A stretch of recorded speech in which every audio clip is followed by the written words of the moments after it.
नमस्कार, big boss मराठीचा राडा या कार्यक्रमात आपल्या सगळ्यांचं खूप खूप स्वागत आहे। काल घरामध्ये एक मोठा राडा झाला, ते म्हणजे आजपर्यंत जिला वीक कंटेस्टंट म्हणून बोललं गेलं, हिनवलं गेलं, ती रेवा काल घराची शेवटची कॅप्टन झाली। खूप आनंदाची बातमी आहे ही, आणि त्याच्यामुळे टोळी टीम मध्ये एक शांतता पसरली, एक दुःखद घटना झाल्यासारखे सगळी काल टोळी तोंड पाडून बसली होती। त्याच्याकडे येणारच आहोत, पण कालच्या भागाची सुरुवात मी गेले काही दिवस सातत्याने म्हणतोय की राकेश आणि तन्वी या बहीण भावाच्या जोडीमध्ये लवकरच फूट पडेल की काय अशी परिस्थिती आहे। दोघांच्याही मनात एकमेकांविषयी नाराजी आहे, कुठेतरी त्यांचे मतभेद होत आहेत, कुठेतरी गैरसमज होत आहेत, आणि याला कारणीभूत कुठेतरी दीपालीताई आहे की काय असं वाटतंय। कारण 2 दिवसापूर्वी सुद्धा दीपालीताई राकेशला वारंवार सांगत होती तन्वी कशा पद्धतीने चुकीचं वागते। आता खरं तर दीपालीताई हे चांगल्या भावनेनं सांगतेय की नेमका तिचा उद्देश काय हे कळत नाहीये। कारण कालच्या भागाच्या सुरुवातीला सुद्धा दीपालीताईनं पुन्हा एकदा प्रभूच्या कॅप्टन्सीचा मुद्दा काढला, जो आता घरात नाहीये। प्रभूच्या कॅप्टन्सीच्या वेळी तन्वीनं प्रभूसाठी लढायला पाहिजे होतं, खेळायला पाहिजे होतं, विशालशी डील करायला पाहिजे होती। तन्वी खूप अडून राहते, तिच्या मुद्द्यांवरती अडते, तिचा एक वेगळाच गेम सुरू असतो, ती आपला विचार करत नाही। अशा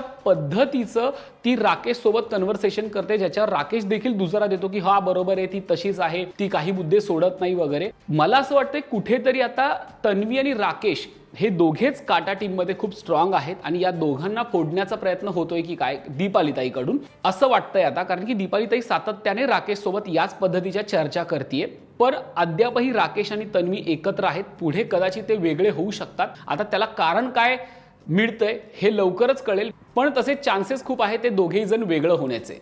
गेल्याच आठवड्यात आपण पाहिलं की राकेश आणि विशाल यांच्यामध्ये हानामारी सदृश्य वातावरण असतं, धक्काबुक्की होते। एका मुद्द्यावरून वैयक्तिक आयुष्यावर भाष्य केलंय, याच्यावरून राकेश आणि विशालमध्ये राडा होतो। त्याच्यावरून बिग बॉस देखील त्या दोघांना शिक्षा सुनावतात, पण अजूनही विशालचं वागणं बदललेलं नाहीये, विशालच्या काड्या करणं थांबलेलं नाहीये। राकेशनं आपली वाट बदलली आहे, तो विशालचं नाव देखील घेत नाहीये, पण विशालची मात्र खुमखुमी जात नाहीये। विशाल काल राखीला भडकवण्याचा प्रयत्न करत असतो। आपल्यामध्ये किती वाद झाला तरी मी कधी तुझ्याशी हडतूळ करून बोलत नाही, तो जाणीवपूर्वक हा मुद्दा राकेशकडे घेऊन जातो। तेव्हा राखी त्याला म्हणते, हो इतकं काही झालं पण तू कधीच माझ्यासोबत हडतूड करून बोलला नाही, पण तो बोलतो म्हणजेच राकेश बोलतो, तो मला कधीच रिस्पेक्ट देत नाहीये, अशा पद्धतीनं राखी विशालला सांगत असते। तेव्हा राखी म्हणते की काल त्यानं माझी माफी मागितली आवाज चढवल्याबद्दल। तेव्हा विशाल राखीला सांगतो की जर त्यानं सगळ्यांसमोर तुझ्यावर आवाज चढवला असेल तर राकेशला सांग माफी देखील सगळ्यांसमोर येऊनच मागायची। खरं तर हा राकेशचा आणि राखीचा मुद्दा आहे। राखी राकेशसोबत कसं वागते हे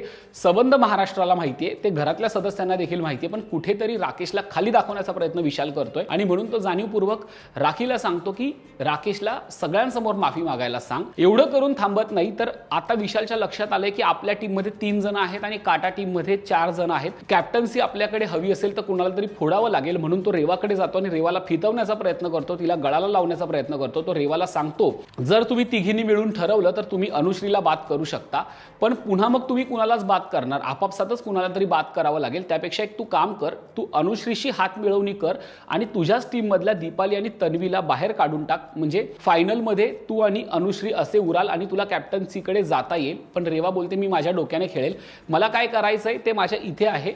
तेव्हा विशाल तिला विचारण्याचा प्रयत्न करतो की नेमकं काय आहे। तेव्हा रेवा म्हणते की मी तुला काही सांगणार नाही, माझा प्लॅन माझ्या डोक्यात तयार आहे। कुठेतरी विशाल खूप हुशारीनं रेवाला फोडण्याचा प्रयत्न करतो, पण रेवा काही फुटत नाही, ती काटा टीम सोबत एकनिष्ठ राहते। जे काही होईल ते पुढे बघू अशा पद्धतीनं ती पुढे निघून जाते, आणि त्याचं फळ तिला शेवटी मिळतंच। पण विशालच्या ह्या 2 घटना काल विचार करायला लावणाऱ्या होत्या, तो जाणीवपूर्वक काटा टीमला त्रास देण्याचा प्रयत्न करतोय असं आता दिसतंय। त्याच्यानंतर येतो कॅप्टन्सी टास्क। घरातली ही शेवटची कॅप्टन्सी आहे, ज्याच्यामध्ये सागर, अनुश्री, तन्वी, दीपाली आणि रेवा असे 5 जण उमेदवार आहेत। आता यांच्यामध्ये लढत होणार आहे। गेमही खूप सुंदर आलाय, ज्याच्यामध्ये एका बोगद्यातनं जाऊन चावी आणायची आणि पुन्हा त्या बोगद्यातनं पास होऊन तो टाळा उघडायचा असे 3 टाळे उघडायचे आणि अपोजिट वाल्यांनी अडथळे निर्माण करायचे। खूप सुंदर टास्क डिझाइन केलेला असतो, ज्याच्यामध्ये पहिल्याच राऊंडला दीपाली आणि अनुश्री एकमेकींसमोर येतात। अर्थात दीपाली ताईची ताकद कमी पडते आणि अनुश्री अत्यंत चपळाईनं खेळत हा पहिला राऊंड जिंकते आणि कॅप्टन्सीकडे जाते। दीपाली हरल्यामुळे राखी तिला मुद्दामून डिवसते, कशी हरली, तुला खेळताच येत नाही, काय तू खेळतेस वगैरे अशा पद्धतीनं राखी मुद्दामून आता गेले काही दिवस दीपालीला टार्गेट करते। दीपाली ताई देखील तिला सांगते की बाई तुझ्या पुढे हात जोडते, मला त्रास देऊ नको, आधीच मला खूप त्रास होतोय तुझ्यापासून, मला शांत राहू दे, तू डबल ढोलकी आहे, कधी काटाकडे जाते कधी टोळीकडे जाते, आधी तू माझ्या बाजूने बोलत होती, आता मी हरल्याचा तुला आनंद होतोय, त्यामुळे तू जरा शांत बस आणि मलाही शांत बसू दे, अशी दीपाली ताई तिच्याकडे विनंती करते। खरं तर गेले काही दिवस राखी दीपाली ताईच्या हात धुवून पाठी पडलेली, आता ते का हे माहिती नाही, तिला कुठेतरी असं वाटतंय राकेश आणि तिची जोडी फोडण्यामध्ये दीपालीचा हात होता, म्हणून ती दीपालीला त्रास देण्याची एकही संधी सोडत नाही. मग दुसरी फेरी येते. दुसऱ्या फेरीमध्ये तन्वी आणि रेवा एकमेकींच्या समोर येतात. एकाच काटा टीम मधले 2 सदस्य एकमेकांच्या विरोधात उभे राहतात. तन्वीची तब्येत बरी नसते. बिग बॉस तिला विचारतात देखील की तुझी तब्येत बरी नाहीये, तुला खेळायचंय का? पण तन्वी स्पिरिट दाखवत म्हणते की हो मला खेळायचंय. रेवा आणि तन्वी एकमेकींसमोर उभ्या ठाकतात. तन्वी काहीशी कमी पडते आणि रेवा हा टास्क जिंकते आणि कॅप्टन्सीकडे निघून जाते. मग सेकंड लास्ट राऊंडला रेवा आणि अनुश्री एकमेकींच्या समोर उभ्या राहतात. अनुश्री हारते आणि रेवा जिंकते आणि अर्थात फायनल राऊंडला मग रेवा आणि सागर यांच्यात काटेकी टक्कर होते. सगळेच खूप जीव तोडून खेळतात, पण रेवा साम दाम दंड भेद वापरून अगदी सगळं काही पणाला लावून रेवा खेळते आणि रेवा कॅप्टन्सी मिळवते. त्या 3ही चाव्या बरोबर लावून ती पेटी उघडते आणि रेवा कॅप्टन होते. रेवाला कुठेतरी दुःख असतं. घरात आल्यापासून आपल्याला वाईल्ड कार्ड सदस्य म्हणून हिनवलं जातंय, आपल्याला वीक कंटेस्टंट म्हणून सगळे हिनवतायत आणि आता आपल्याला सिद्ध करण्याची गरज आहे आणि रेवा ते सिद्ध करते. रेवा सगळ्यांना मात देत तन्वीच्या मदतीनं हा टास्क जिंकते आणि कॅप्टन्सीवर आपला हक्क सांगते आणि बिग बॉसच्या घरातली शेवटची कॅप्टन म्हणून रेवा आपलं नाव त्या पाठीवरती कोरते. कुठेतरी रेवा कॅप्टन झाल्याचं टोळीला पटत नाही. अनुश्री राकेशवरती खूप आगपाखड करते की कशा पद्धतीने तू बायस होतास, कशा पद्धतीने तू बायस संचालक होतास, तू कशा पद्धतीने चुकलास, तू रेवाला फेवर केलंस, तू त्यांच्या चाव्या उचलून दिल्यास, तू तुझ्या बाजूने त्यांना सपोर्ट करत होतास, तुझा खेळ मला आवडला नाही. अशा पद्धतीनं अनुश्री राकेशवरती नको नको ते आरोप लावते. कुठेतरी तिला दुःख असतं, तुम्ही सगळे ग्रुपमधून खेळताय, मी इंडिव्हिज्युअल खेळते, तुम्ही ग्रुपमधून खेळता, चीटिंग करता, अशा पद्धतीचे आरोप अनुश्री करते. पण शेवटी विजय विजय असतो. अनुश्रीला याचं दुःख असलं तरी रेवा कॅप्टन झाली हे आपल्याला नाकारता येत नाही. अनुश्रीला राकेशच्या वागण्यासोबत तन्वीचं सुद्धा वागणं खटकतंय, म्हणून ती टोळीत जाऊन चर्चा करते की तन्वी काय खेळते मला सध्या कळत नाही. ती इंडिव्हिज्युअल खेळणारी मुलगी आहे, खूप स्ट्रॉंग प्लेअर आहे, मी तिला फायनल पर्यंत बघत होते, पण आता ती ग्रुपच्या अधीन झालेली आहे, ग्रुपसाठी खेळतीये आणि ग्रुपमधले लोक तिचा वापर करतायत हे तिला कळत नाहीये, नात्यांमध्ये अडकलीये. कुठेतरी तन्वीला आता बाहेर पडून स्वतःच्या खेळाकडे बघण्याची गरज आहे. खरं तर अनुश्रीचं म्हणणं तितकंसही चुकीचं नाहीये. कुठेतरी काटा टीम एकत्र राहतीये, त्यामुळे त्यांच्यावरती जबाबदारी आहे ती एकी टिकवण्याची. आणि मग जेव्हा आपण एकी टिकवायचं म्हणतो तेव्हा कुठेतरी आपल्या मनाला मुरड घालावी लागते, कुठेतरी आपल्याला थोडीशी घुसमटही सहन करावी लागते. तसंच आता तन्वीचं होतंय. तिचा गेम खूप स्ट्रॉंग आहे, पण कुठेतरी काटामध्ये अडकल्यामुळे तन्वीला मनासारखं खेळता येत नाहीये. जे अनुश्रीने अगदी बरोबर हेरले, ती टोळी टीम सोबत तेच चर्चा करते. तन्वी खूप सुंदर खेळू शकते, पण कुठेतरी तिच्यावर मर्यादा येतात आणि या मर्यादा झाडून तिनं आता बाहेर पडायला हवं. कुठेतरी रेवाचं कॅप्टन होणं टोळीला खूप लागलेलं आहे, कारण की आता रेवा थेट शेवटच्या आठवड्यापर्यंत जाणार आहे. त्यामुळे याचं दुःख कुठेतरी टोळीला आहे की आपल्यातला माणूस तिकडे गेलेला नाहीये. या सगळ्याचा राखी एक वेगळाच तमाशा करते, कारण की आधी राखी रेवाच्या विरोधात असते. काल राखी कॅप्टन झाल्यानंतर ती तिच्या जवळ काय जाते, तिला सांग मी कशा पद्धतीने तुला सपोर्ट केला. तेव्हा दीपाली तिला सांगते तू काही सपोर्ट वगैरे केला नाही, तू वरून मजा घेत होती, तुझा सपोर्ट टोळी टीमलाच होता, त्यामुळे आता तू काही इथे येऊ नकोस, ती कॅप्टन झाली म्हणून गोड गोड बोलू नकोस, या कॅप्टन्सी रूम मधून बाहेर हो. आणि राखीला कुठेतरी लागतं, तू मला बाहेर काढणारी कोण आहेस, तू काय कॅप्टन आहेस का, रेवानी मी बघून घेऊ, असे काही काही मुद्दे काढत राखी आणि दीपालीमध्ये पुन्हा एकदा वाद होतो. गेले काही दिवस राखी आणि दीपालीमध्ये सतत खटके उडतायत. दीपाली देखील मागे हटत नाही, तिला सांगते की तुझा इथे येण्याचा काही अधिकार नाहीये, कारण की तू कधी काटात असते, कधी टोळीत असते, तुला तुझं ठरवता येत नाहीये. आम्ही जिंकलो की आमच्याकडे येते, ते जिंकले की त्यांच्याकडे जाते, त्यामुळे तू एकदा काहीतरी ठरव कुठे राहायचं ते. तेव्हा राकेश सुद्धा राखीला समजवायला मध्ये पडतो आणि दीपालीला देखील सांगतो की तिला काही बोलू नकोस, ती काही कोणाचं ऐकणार नाहीये, ती अशीच वागत राहणार आहे. तेव्हा राखी राकेशच्या अंगावर जाते की तू खूप नल्ला आहेस, तुला काय खेळता येतं का, मुलींसोबत खेळतो, फक्त मुलींच्या आजूबाजूला तुझा गेम आहे, अशा पद्धतीने ती राकेशला डिवचण्याचा प्रयत्न करते. पण राकेशवरती त्याचा काही परिणाम होत नाही, कारण की राकेशने ठरवलं की हिला फार सिरियसली घ्यायचं नाही. अगदी राकेश जेव्हा चहा बनवायला जातो तेव्हा सुद्धा राखी त्याच्या बाजूला जाऊन काय उभी राहते, टोपासोबत बोलते की समजून घ्यायचं असतं, एवढं चिडून काय होत नाही, उद्या तुला माझी गरज लागेल, एवढं रागावून काय होणार आहे, टेम्परेचर कमी ठेवायचं वगैरे. पण राकेशवरती त्याचा काही परिणाम होत नाही.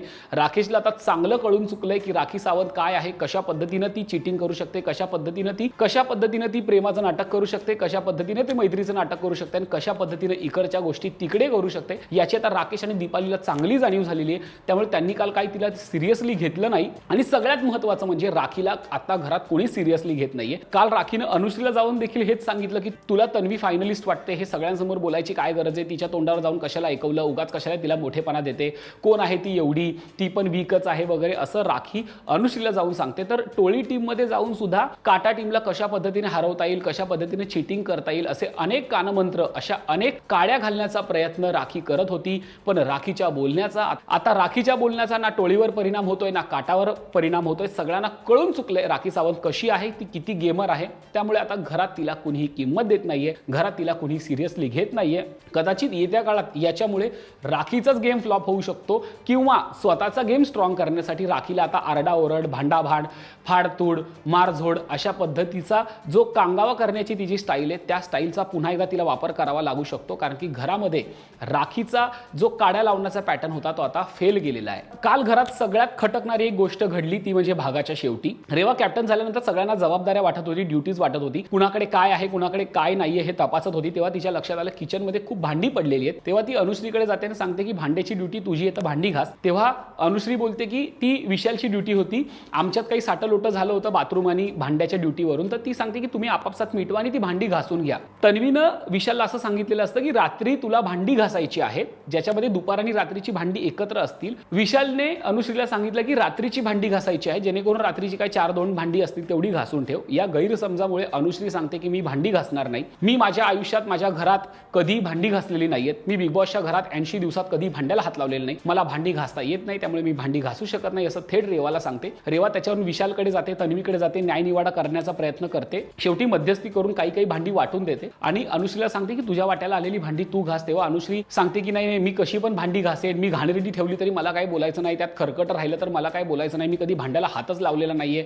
मी माझ्या घरात कामच करत नाही. अशा पद्धतीची खूप चुकीची आणि लाजिरवाणी कारणं अनुश्री देते आणि तरी देखील रेवा तिला जबरदस्ती करते म्हणून ती भांडी घासते. खरं तर ती अनुश्रीची जबाबदारी असते आणि भांडी घासताना अनुश्री अक्षरशः त्या खरकट्या पाण्याने तो सिंक पूर्ण गच्च भरवून टाकते. कधी त्यातलं पाणी खाली येईल की काय अशा पद्धतीनं तो सिंक दिसत असतो. कुणालाही लाज वाटेल, कुणालाही घाण वाटेल अशा पद्धतीनं ते चित्र असतं. त्याच्यात ती अनुश्री नुसते पाण्यात भांडी विसळून टाकत असते. तेव्हा रेवा तिला सांगते आता तू भांडी घासले तर या सिंक मधलं पाणी काढ, कारण की ते पाणी तूच साठवलेलं आहेस. कधी भांडी घासताना ती जाळी असते ती स्वच्छ करायची असते तेव्हा ते पाणी खाली जातं.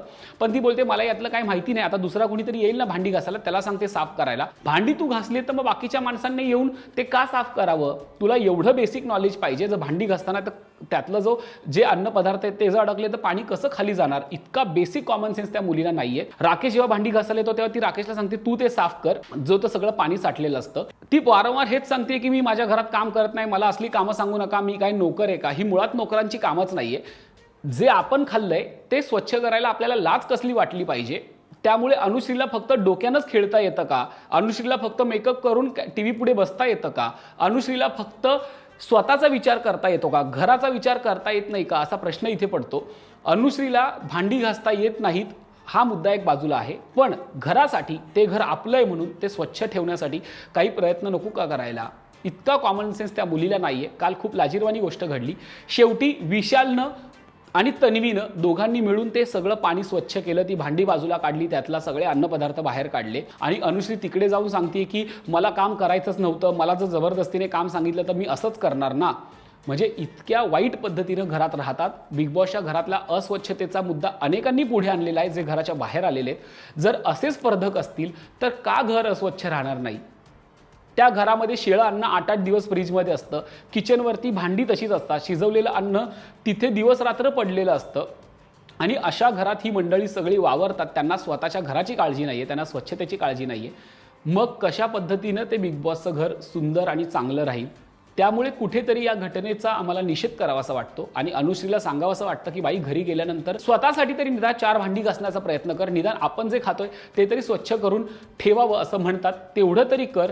बाकी असे राडे होतच राहणार आहेत कारण की शेवटचे 20 दिवस राहिलेले आहेत. त्यामुळे आता खेळाला खरी मजा येणार आहे, प्रत्येकाचे खरे चेहरे समोर येणार आहेत. रेवाची कॅप्टन्सी तुम्हाला कशी वाटली ते कमेंट करून नक्की सांगा आणि अनुश्रीचं वागणं खटकलंय का? अनुश्रीने भांडी घासण्यावरून केलेला तमाशा योग्य वाटतो का? हे कमेंट करून नक्की सांगा आणि तोपर्यंत पाहायला विसरू नका बिग बॉस मराठीचा राडा, फक्त राजश्री मराठी शोबजवर. धन्यवाद.